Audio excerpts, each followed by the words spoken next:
another episode of Listen, Learn, and Love. Welcome to another episode of Listen, Learn, and Love, hosted by Richard Osler. My guest on today's podcast is my friend Williamson Sintyl. Welcome to the podcast. Oh, thank you so much, Richard. Thank you. I'm so grateful to be here. I'm so grateful. Thank you for inviting me here.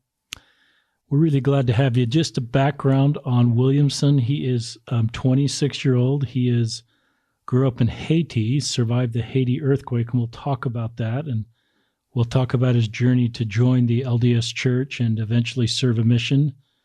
We'll talk about other members of his family joining the church. We'll talk about him making his way to the United States, being married to Sharla. They have one kid, one young son, and you have one on the way, Williamson? Yes, we have one coming up, coming soon, July 22nd. July of 2019. So we're recording this in March. So in a few months, you're going to have two. Yep.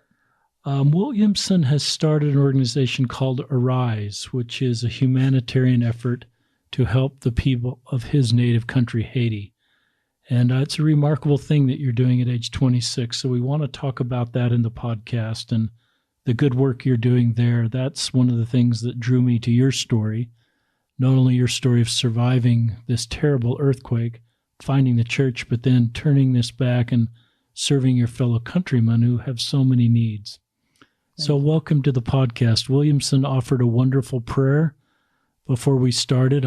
Coincidentally, after my Friday temple shift in the Salt Lake Temple, I was in the parking lot. And then I've never met Williamson, but I met you and I thought, that's Williamson. And it was just, I think you were on your way to the temple. Yeah, I was on my way. I was with my wife.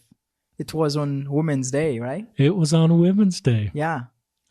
So, and before we started on the podcast, my wife, who's visited with Williamson, and before we started, she said, I know that guy from somewhere. And I go, have you read his story? No, I've seen him somewhere. And so then we kind of put it together. She watched the B1 celebration, and you were a big part of that. Yeah, I was part of this, yeah. So, and then our family's very connected to Operation Underground Railroad, and you're very connected to that organization. I think we've seen you on that documentary. Yeah, I work several times with Tim Ballard. He's such a great man. He's one of my mentors. I love him. So that's an overview of the podcast. It fits in our story of Listen, Learn, and Love, and I'm anxious to learn a little bit more. I've really never talked to anybody from Haiti. I'm very aware of that earthquake. I'm kind of an earthquake junkie. And when that happened, I thought this is a devastating earthquake in a country that doesn't have that infrastructure to deal with that. So, and our high school is very involved in refugees. My wife is the PTA president, and Cottonwood High School in Salt Lake City is less than 50% Caucasian, and we love that for our Caucasian kids because of the diversity it gives them, the perspective of the real world, and the chance to fulfill their baptism covenants to mourn, comfort, and bear. So that's just a little bit of a sidetrack. But take us back to Haiti. Take us back to that day of the earthquake. Just take us back to that terrible day in your life. Yeah, and maybe that's really hard.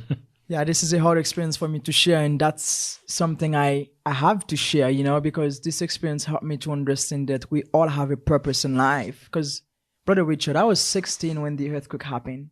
I was young, and I didn't know much about earthquake.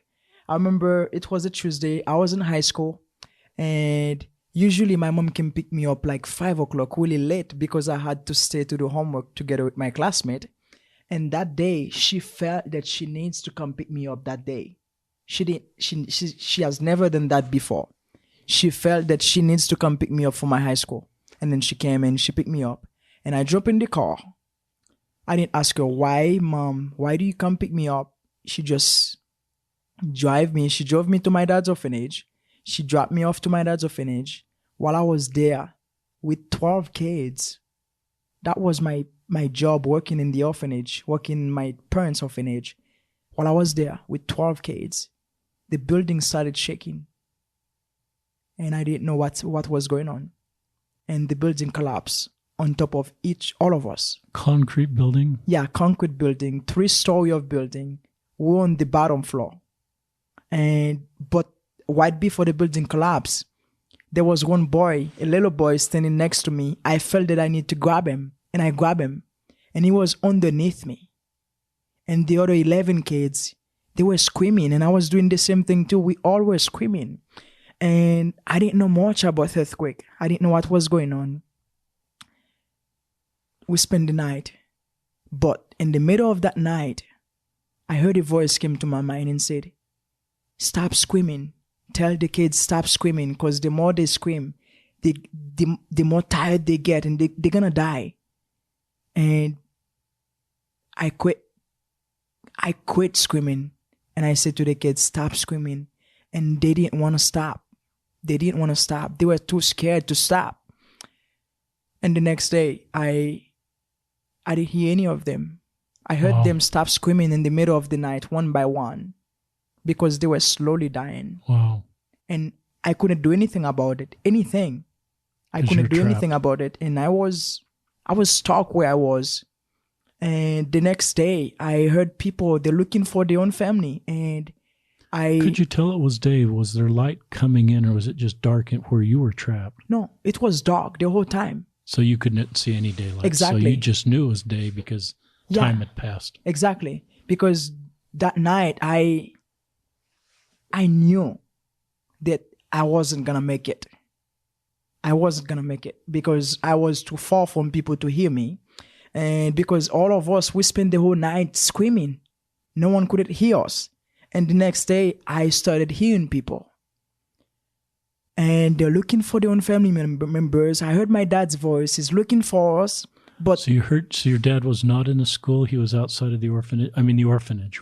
He was outside. And my family, my friends, they were outside. So you're the only family member in the orphanage? Inside of that orphanage. And you're the oldest trapped?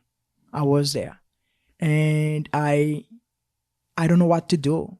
And I felt like I need something better than just screaming.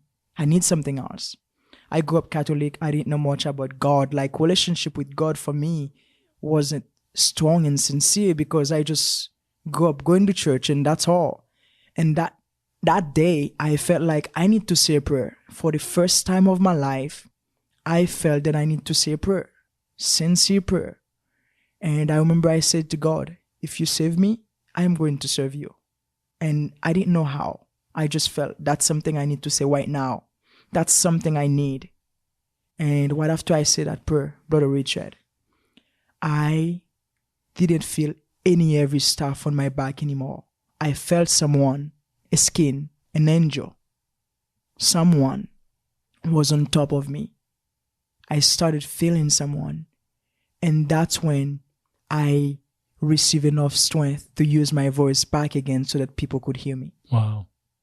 And then I started using my voice, and it's getting dark.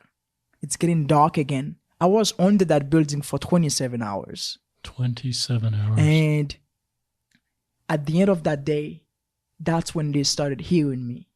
My parents could hear me now, and they were on top of me. They didn't have any tractor, anything to get me out easy and faster. So what they have to do, they had to dig from the top to the bottom so that they could see me. Are there any government or authorities, or are you kind of just on your own, your family on your own to rescue you? Oh, yeah. Because I think us in the States think we can call 911 and the local fire department will be there, but the whole country's just devastated. And so I assume the people that are digging for you are just people that know you and people that know people in that school and don't have any machinery, like you're saying, except the tools they can get their hands on. The neighbors, they help them. You have neighbors support, but not really the government, the leaders. That's one thing Haiti needs to work on, because while I was under that building, they didn't have anything to get me out. And they have to dig. They spent the whole night again. And at the end, they were able to see where I was. And then they sent a rope to tie on my neck to get me out. And that was the minute. I was a minute away from dying. Wow. If they had to wait for one more minute, I wasn't going to make it. And right after they rescued me, they rescued the other boy that was underneath me. And like I said, the other 11 kids, they died. So the young man underneath you lived? Yeah, he lived. So right after they rescue me, I find out that my 25 classmate, my best friend that was in the school that my mom can pick me up, all of them died that same day. Wow. And yeah. So everybody at the school died. Everybody at the orphanage died, but you and this young boy that were with you.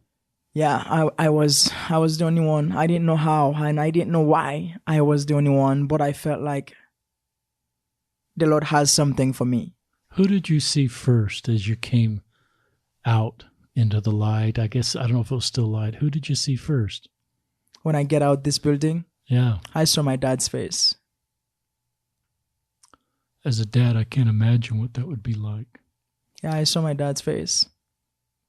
My mom wasn't there because she thought that I was gone. And what happened is my mom went somewhere and sit in front of a church. I didn't know what kind of church. And while she was sitting in front of the church crying to God, she heard a voice said, "Go get your kids. You're going to see him again." And she left that church and she came the morning they were going to get me out. And she was there too. Wow. Not only I made a promise with God that if he saved me, I am going to serve him. But God also made a promise to my mom that he is going to give me back to my mom. How badly injured were you, Williamson? My right arm was broken. Uh-huh. And they have to break it again to fix it. And then my wrist couldn't move anymore, my left wrist. Uh-huh. So, and I had a bunch of rocks in my head. They had to get those things out. Did they have any anesthetic, or they just did this? They just did that, and I felt every single thing they did. Because during the earthquake, if you can't get someone out, you have to either break or cut the part that was left under that building. Like a lot of people miss their foot, their arm, because if you really want them, you need to leave something behind. Like you leave to cut some part. And there's no heavy machinery to lift. Nope. It's just practicality. So yeah.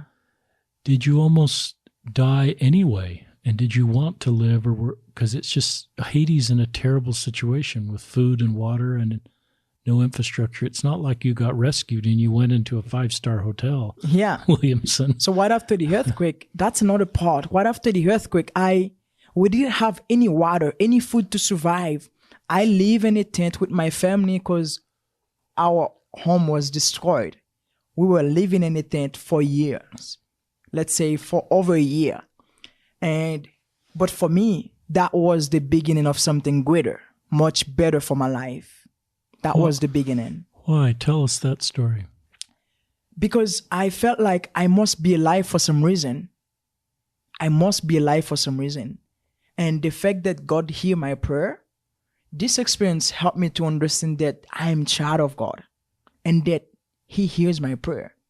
It might take long, but my answer came quick, and that I'm not alone. And I knew that. I knew I must be alive for some reason. That's when I went back to school. I had to work hard in high school and I graduated at the top of my class. I had to make the most of my life because I had to do something with my life. You didn't forget this promise, Williamson. I didn't. I keep seeking for ways to serve God. And right after the earthquake, I was inside of my tent. This boy kept passing by, walking by, and I stopped him. And I said, "How can I help you?" And he said, "I heard you playing some music. I would like to hear what kind of music." And I invited him to come inside. While he was inside, my mom was making some coffee. And then she gave him some. And he said, "No, I'm a Mormon. I don't drink coffee." And right after this conversation, he was about to leave. I said, "Where are you going?" He said, "I'm going to my church activity." That was on Friday. And I said, "What kind of activity?" He said, "You can come if you want." And I asked my mom, and she said, "Yes, you can come." And my mom, I grew up, I've never had a friend before the earthquake. I only have time to study. I didn't have time to even watch TV, only on Saturday. So for my mom to let me go hang out with this guy means a lot to me. And I went to the church, and then I saw everybody keep calling me by my name. And I didn't know why. This guy already texts his young man president, and they all know my name. And that's when I keep looking for ways to serve God. And 6 months later, I joined the church. Did you know anything about the Mormon church before you met this young man? I don't think I did. And tell our listeners during that 6 months, what helped you be baptized? You know, was it the Book of Mormon? Was it the plan of salvation? Was it, or just a feeling from God, this is where you needed to be, or all of those?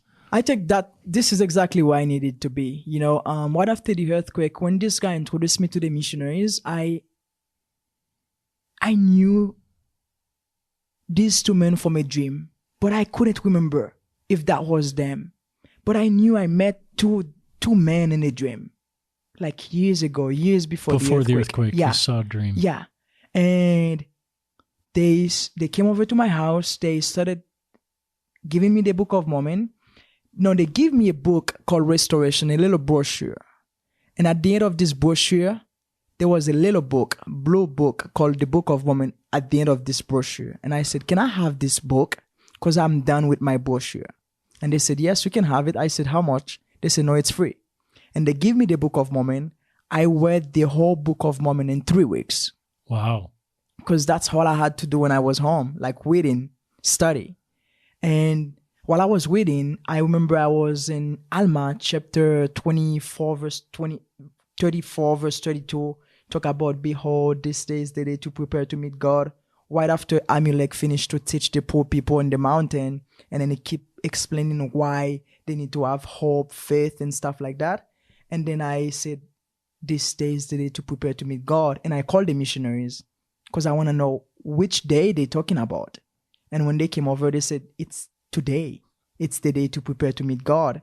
And I want to know, what can I do to meet him? What can I do? And they said, you need to be baptized. And I felt that was something I needed. And I got baptized on Saturday, July 17, when I was 17 years old. And on my birthday, I was born in July at 2 o'clock. I got baptized in July at 2 o'clock, That's July awesome. 17. That was one of the best days of my life. And I will never regret that. And I'm so grateful to be a member of this church. I'm so grateful for the gospel, the experience I was able to learn from. Tell our listeners how the church has blessed your life since you've been a member. Well, the gospel blesses my life in so many ways. I will never, one of the best thing that ever happened in my life was having my eternal wife, eternal companion, my wife. I felt like I could have any amazing woman in my life, but I will never have someone like my wife if I didn't take the gospel seriously. If I didn't really seek for God, for the blessing. And I remember telling her that because my wife is the biggest blessing in my life just because of the gospel, because of the gospel, because of the promise. And I'm so grateful for that. There is a lot of blessings I received because of the gospel, but one of them is having someone like my wife in my life. And your wife's name is Sharla. Yeah, she's from Centerville. And you were married in 2016. Yeah, we got married in October 2016. That is great. Yeah. Which temple were you married in? Salt Lake Temple. Salt Lake Temple. Yeah. What a great day that would have been. That was a great day. And my wedding wasn't easy for my family to come here. We had a big hurricane happen in Haiti that week, that day, for them to come here. A big hurricane. They couldn't travel. But Wow. The Lord knows they need to be here. He made it happen. I don't know how. But all my family, siblings, parents were able to come. Wow. During that hurricane. And as other members of your family join the church, your mom or dad or siblings? My mom, she got baptized while she's here. 5 months ago, she had a stroke. She came here and she got baptized later on. Yeah. And any of your siblings? Yeah, my 3 younger siblings, they members, and I have one younger brother. He's serving his mission right now in Ivory Coast. That is awesome. Yeah. And you can talk to him once a week, I guess. Yeah, this is such a great blessing, to be able to talk with your family every week. Yeah. I would guess he's asking you advice on missionary stuff because you've served a mission. Yeah, but you know what? I always have him to turn onto Christ because I can't really give him advice. And I think the best person that can give a missionary advice is the Spirit. Great answer. What a remarkable story. I'm still just thinking of you trapped, grabbing that 11-year-old young man and being in this awful earthquake for 27 hours or 29 hours. Your dad, and I'm a dad, out there wondering if you're alive, digging with bare hands and picks, finding you, and then surviving in a tent for a long time, and then finding the church and being baptized and feeling the truthfulness of the restored gospel and how it can bring you closer to Christ and help define your life and help give you vision for your life. How did you make your way to the United States? That was one of the hardest decisions I've ever done, like coming here. I remember right after my mission, I decided to come here. I knew I had to be here. That's how bad I want to come to your country, Brother Richard. We're glad you're here. Thank you. I wanted to study at BYU, Idaho. That was one of my dreams, and I want to live close to a temple. And I prayed about it. I felt that was the right thing to do. But my dad wanted me to go to Cuba to study, become a doctor. But I wanted to come here. And I came here without any English, any money to survive. Wow. And I barely had a place to stay. And I came with a smile on my face. That was all. That was it. And I remember I had to study really hard on my English. I was living at my bishop's house while I was working on my English. I also surround myself with some really good friends who helped me progress. And one of them became my beautiful wife today. I also think that the people you surround yourself will determine where your life's going to be in the next 5 years. And that was one of the things that I did who helped me be where I am today.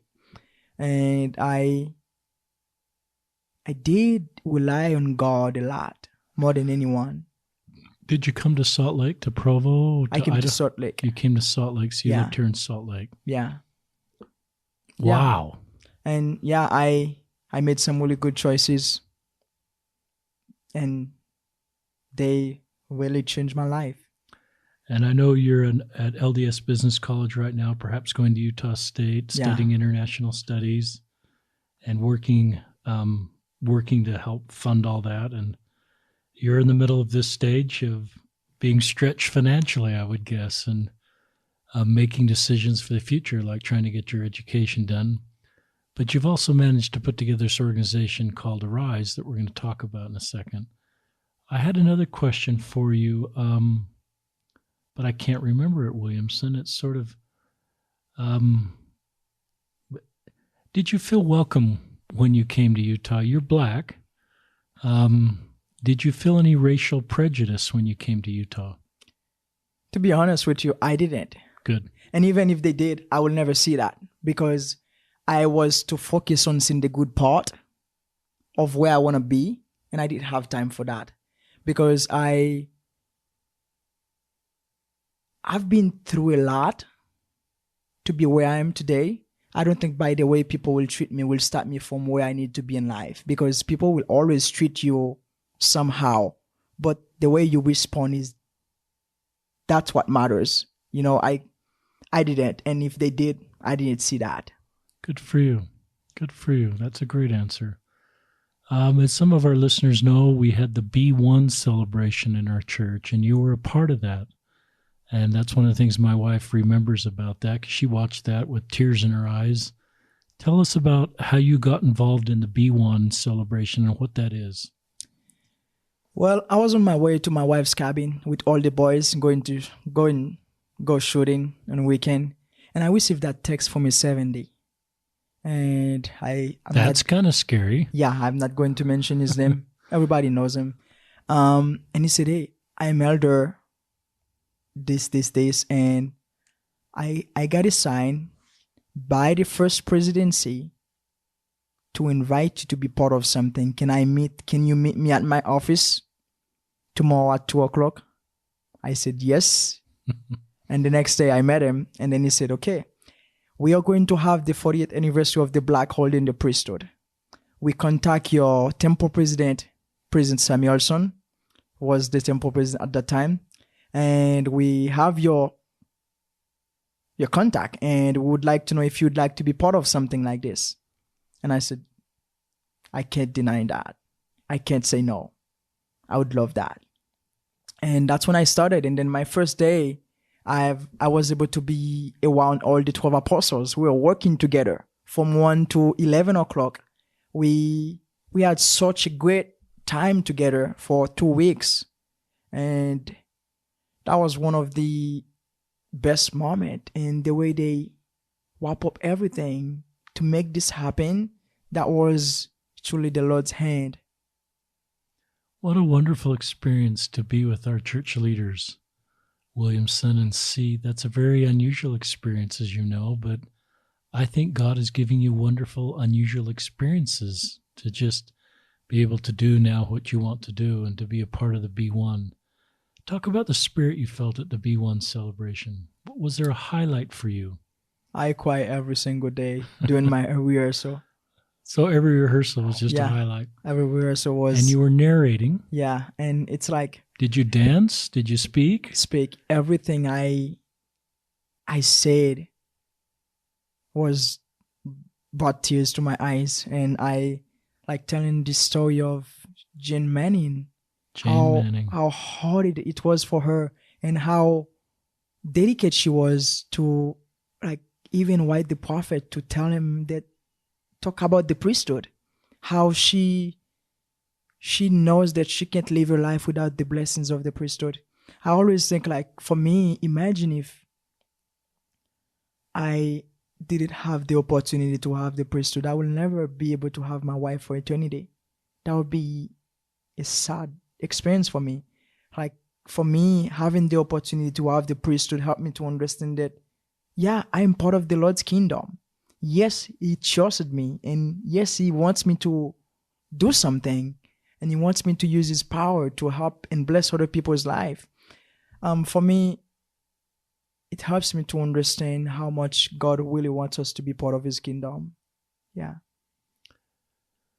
I like that, and I think there's members of our church that joined our church after that 40 years, and some that joined before. And did you interact with any that joined the church before they could have the priesthood? Did you meet many of our members? I met a couple of them, and I also saw so many comments from them, But, it's the Lord's timing. It's the Lord's timing. So the church is a church of revelation. That means everything came from heaven. Everything came from heaven. Once we believe that, we will just follow what God wants us to do. Some of the most I remember meeting Darius Gray, and maybe you know Darius, too? Yeah.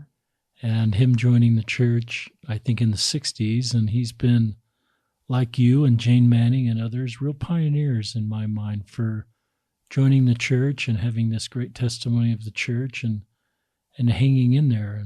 And so I love the B1, and to me it makes me want to be like some of those people that just were able to stay, even though it was hard at times. And Jane Manning's story is complicated. And it's still hard, Like coming here from Haiti, it's not like it's easy to be in a ward. It's not like it's easy to be a member. Yeah. But once you have a testimony of knowing that you're a child of God, nothing can stop you. I assume that if that earthquake hadn't happened, your life would be very different, Williamson. Horrible. Your life, the lessons you've learned and the perspective it's given you is part of your life mission. I don't think you'd be here without that earthquake. Me either. I can't imagine my life without the things I've been through, without not having a savior who knows how it feels, who knows it all. I can't imagine my life without that. Talk about Arise. ARISC, I think. Yeah, Arise Project for Humanity. I started this nonprofit with my wife. I had that idea like way before I came here. I really want to do something for my country, but I didn't know how. And I started sitting close to Haiti, and I felt, no, that's not the right way to serve your country. And my wife and I, we started a rise together. We said, okay, because I really want to make a difference in Haiti. But for me, I grew up in Haiti. I've seen people bring stuff all the time, but nothing happened. We want to give Haitians something that will help them create something for themselves instead of expecting things from other people. I don't know if you read this book. Love that. Yeah, I don't know if you read this book called When Helping Hurts. No. I would love you to read it. It's like they explain how sometimes we keep helping people, we're hurting them. Because we're not teaching them. Exactly. So that's why one of the words we love using is assist Haitian. We are teaching Haitians how they can become victor in life, how they can change the way they see themselves. Because once people change the way they see themselves, what's going to happen? They're going to change their life. So Arise, what we're doing through the mentoring program, we are teaching young people in Haiti how to become a victor in life. So this also work with sex trafficking, because once this young girl has been trafficked by her parents or by someone, she will never think that she can be anything in life. She thinks she's an object. So with the mentoring program, the things we teach young people will help them know that they are good enough. They're wonderful. They can become anything. Brother Richard, that's something I believe. I believe that we all can become anything, anything we want in life. Anything.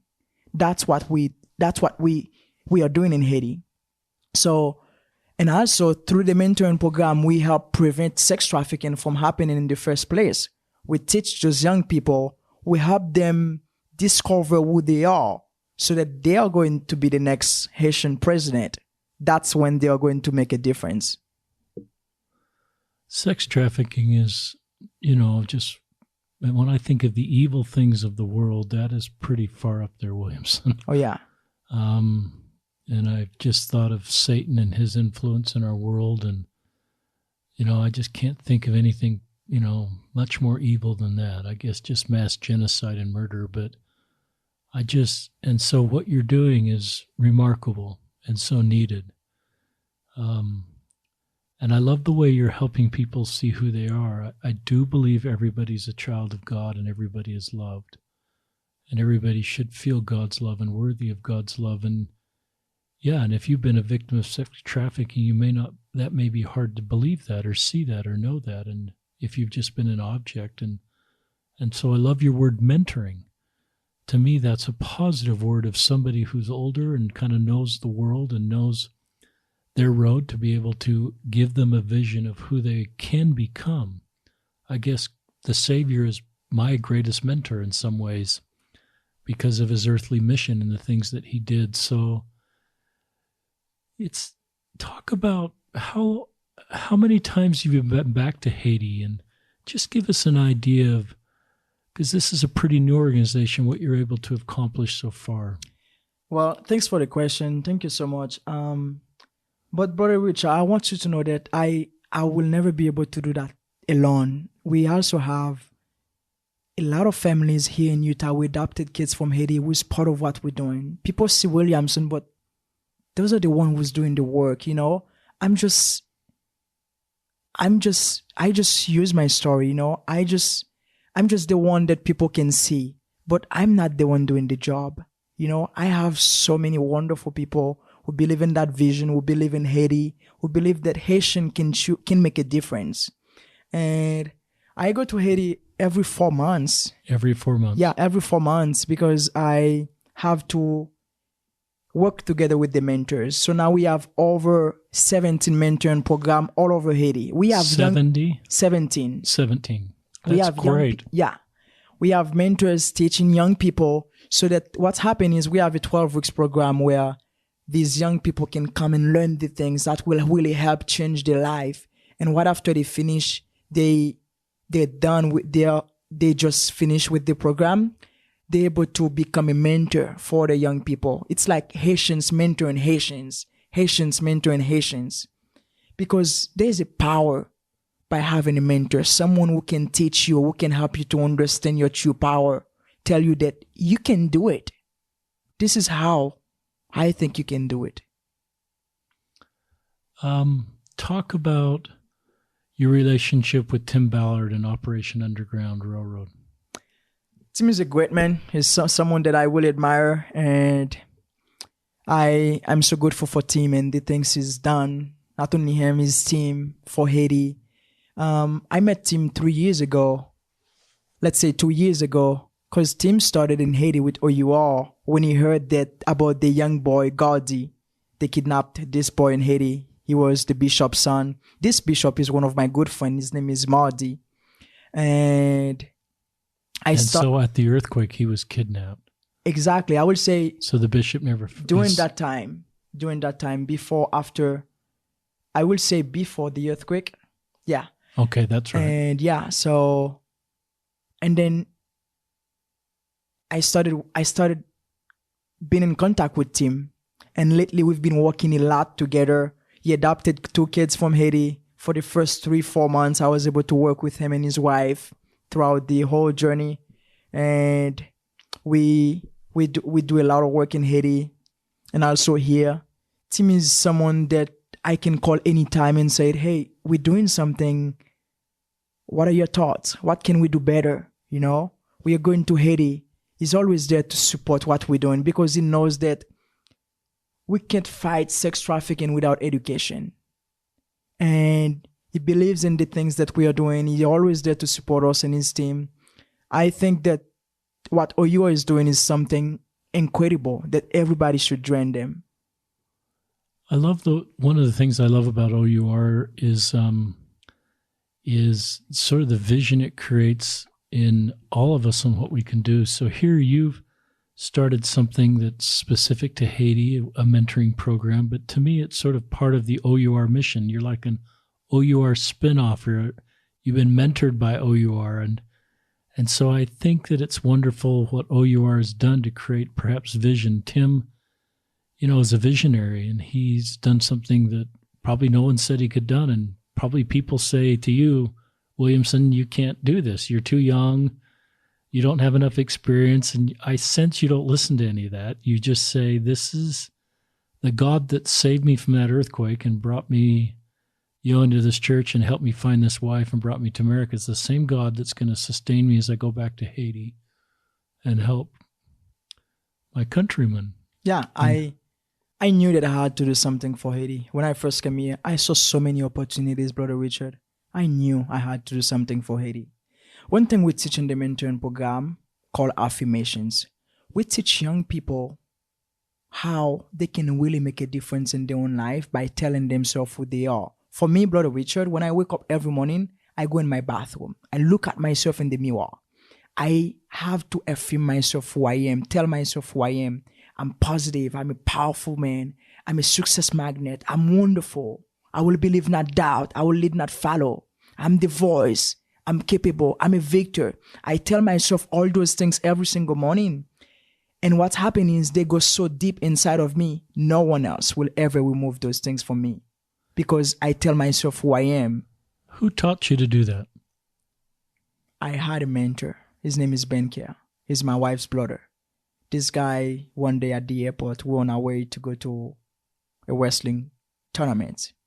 And I was working for someone and he said to me, you're worth more than that. I want you, after this trip, to think about your passion.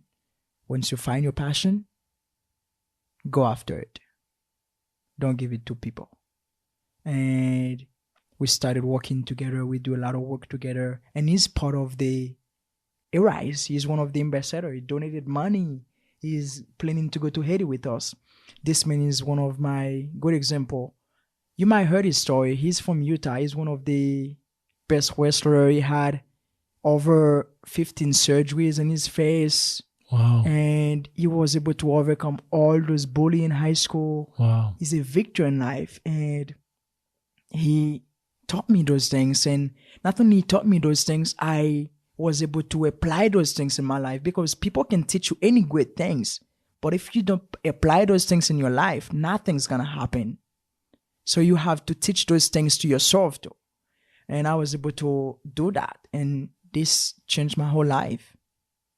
Tell us his name again. His name is Ben Kjar, Kjar, Ben. Yeah. Yeah. Yeah.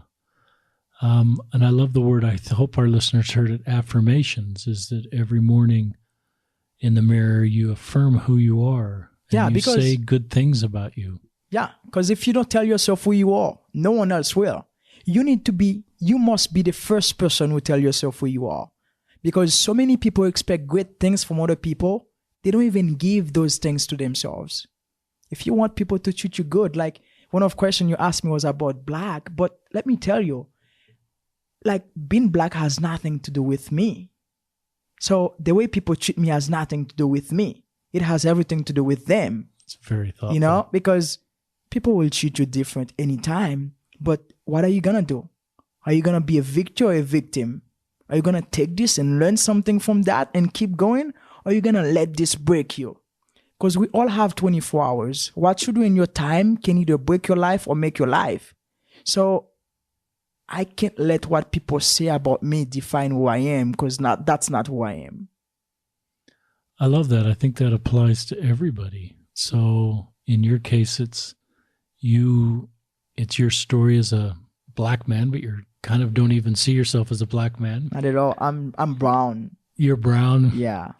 And you're a child of God, and that's not defining you. And I think that's good for all of us as we move forward in life. And I love this sort of deep sense of self-awareness of who you are, and a deep sense of, who you are, and not being too influenced by the opinions of others, and having this very strong self-focused control that you can sort of chart your own destiny.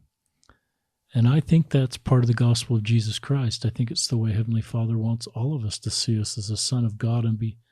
That's one of the most powerful doctrines in our church, Williamson, is this idea that because we are sons and daughters of God, that sort of opens the door to just unlimited, love from them and an unlimited chance to accomplish things.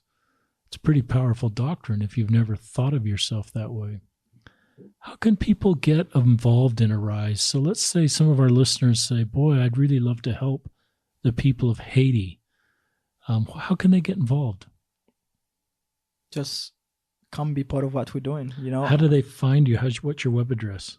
We have a website, ariseprojectforhumanity.com. They can go on the website. They can contact us. They will find phone numbers, emails through the website. We have a 5K coming up at Liberty Park where people can come and run for Haiti, bike for Haiti. And all these funds will be used to help build our mentoring center in Haiti, which is a place where young people will come and learn these things, those things that will really change their life forever. And so I'm going to read that web address, arise.projectforhumanity.com. Is that right? ariseprojectforhumanity.com. Or you could Google that, I'm sure, Arise Project for Humanity. Yeah. If you don't remember the web address. And there's a lot of ways people can be part of that. You can come to Haiti with us to see what we're doing in Haiti. We have a trip coming up in August. We have a gala coming in June for Children's Day, International Children's Day. And that gala's here in Utah? Yeah, it's here in Utah. And August is the Haiti temple dedication? Yes. Yeah. What is that going to be like for you to go to Haiti for a temple dedication in your own country? It shows me that God really knows his people and he's watching over us. He knows that Haitians are ready. They need something like that. Imagine having a temple, a mentoring center in Haiti. A place not only where young people can come and learn, but also members can go and make eternal covenants with God. The mentoring center is a physical location you're trying to put together. Do you have that now, or are you trying to build that? We have the land. You have the land? We're in the process of purchasing the land this week, actually. Yeah, and then we'll be in Haiti in 3 weeks. That's the time where we will be able to sign up all the papers. I'm just struck with what you've started here, Williamson. You're 26, I think. Yeah, I'm old. You're old, but some people would say you can't do something like that at your age, or you should be. I love the way you're working on your own school, you're having child number 2, you have a wonderful marriage, but you're finding the time to go back to Haiti and developing out this mentoring program. Yeah, because that's my passion, That's my passion. I want to see another Haiti. It's time, I want to see another Haiti. I want to see a Haiti where, like, people knows who they are. People can really make a difference. We can have better government, better leaders. That's what we are doing. We are trying to create better leaders. It's time. It's not like corruption. We are going to stop corruption, but we are going to create better leaders. Once they get there, they will truly make a difference. And I think it's time now for people to not only make a difference, but be the difference. Talk about hope, because some people would look at a situation like Haiti, and I don't really know, but there's probably just significant problems. Yeah. And so some people would say, I just don't have hope that things could ever change. It's too overwhelming. So how do you maintain hope, and how do you give hope to others? If I can be where I am today, anybody can. And if anybody can, any country can. So I believe that, Brother Richard. I have no doubt that Haiti will change. But this must first start with Haitians. Not you, but me. Once Haitian knows who they are, that they truly can make a difference, because they don't know that they can make a difference. That's what we are trying to do, to teach them, tell them, yes, you are going to make a difference. Yes, you can make a difference. Once you know you can make a difference, you will make a difference. Once you know better, you do better. So there is hope. There is hope. Haiti will change. Haiti will change. This might take time, but it will change one child at a time. I love the way your focus is on the young people. The mentoring program is not focused on people at my age. I'm 58, Williamson. I guess if I came, you'd give me some tips, but I do love the focus on young people, and giving them a vision for who they are and what they can accomplish. And I try to pretend I'm a Haitian right now, that I'm 12 years old, and maybe I've been sex trafficked, and I just don't know. I have no vision for my life. But then I meet you, or one of your fellow mentors, or somebody who's just filled with light and hope and the gospel of Jesus Christ and a confidence. And I would think that could really make a difference for me. And I could, because I think I'm probably looking for hope. I'm still a child of God, even though I've been dimmed with who I am. And I would think that you can unlock that in a young person, and give them a feeling, because of your own life story. There's something that builds hope when you know someone who's sort of been in your road, and has gone through really difficult things like you have with the earthquake. And so that, I use this quote sometimes in the podcast, the wounded healer is someone that can authentically lead because he knows the desert. And you kind of know the desert of the difficult situations in Haiti. So you can authentically give people vision and hope. And I think that's a wonderful gift. Thank you. Thank you. Anything else you'd like to just share with our listeners, Williamson? First, I want to thank you. I want to thank you because what you're doing, you're not just inviting someone to be here and share this story. You're changing lives, because I know somebody somewhere wants to hear my story. Somebody somewhere wants to hear my story. And it's not only just being in the podcast, it's also your story, because we all have a story. Only you own your story, no one else. Somebody wants to hear your story. And once they hear your story, once they're able to listen to your story, they will realize they have something better within them to change their life forever. I love that. Everybody has a story. Everybody's a child of God. Everybody's of infinite worth. That is such the doctrine of our church. We have the Pool of Bethesda painting hanging up in our podcast room. I talk about it, but in this painting, Christ is sort of around everybody that society says isn't worthy to be around, or kind of the broken people represented by sort of physical infirmity, but he's with all those people and he's giving them vision. And he's kind of drawing us to them and saying, what's our responsibility to lift burdens and mourn and comfort? And I sort of look at my baptism covenants, Williamson, and I've shared this in the podcast, vertical, meaning my relationship with God's. That's a line that goes upward. It's my relationship with God and commandment keeping. But then another part of my baptism covenant goes sideways. It's horizontal, and it's where all the other people are. And I look about what's my responsibility to help other people.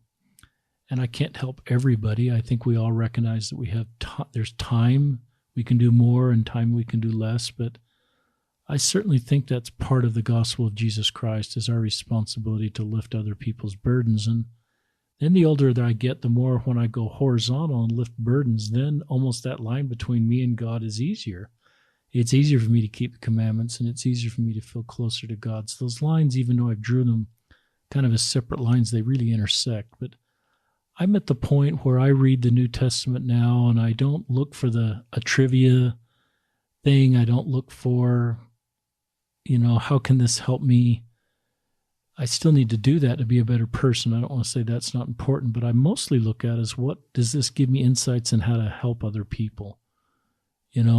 The Sermon on the Mount and some of the teachings there.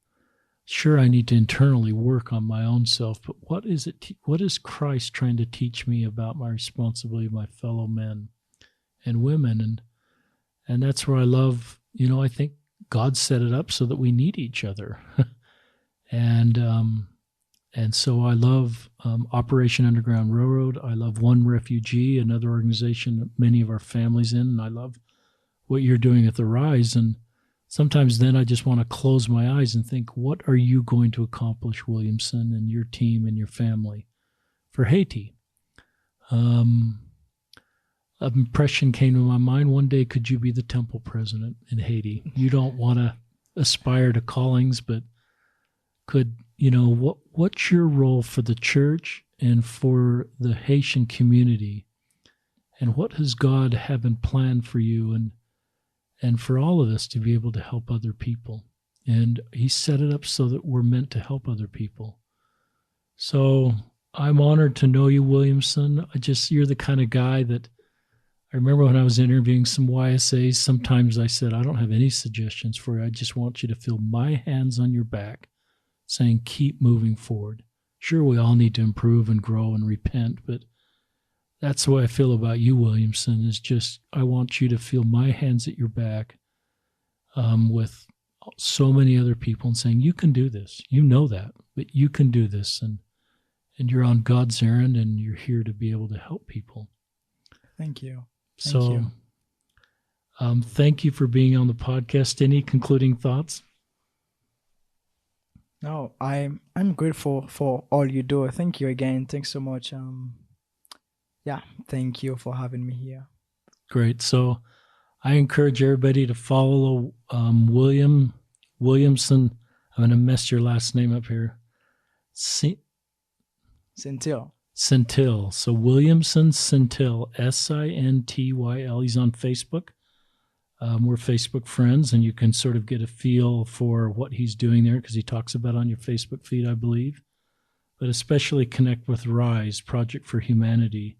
Check out that organization and the good work you're doing. If you feel impressed, this isn't a podcast I'm asking everybody to suddenly, be involved in this, but I think if this is something you should be involved in, you'll feel impressions to do this. But I think part of this podcast is to give us all of us vision that God loves us and that he has a plan for each of us. And I love some of the things you talked about, Williamson, about affirming yourself every morning. You're very positive. And I think that's something, even though some of us may struggle with mental illness that makes it harder, or depression, I do love what you do every morning. I think everybody can do that. It can help everybody grow. So thank you, Williamson, and thank our listeners for joining us on another episode of Listen, Learn, and Love. And Richard Ostler signing off.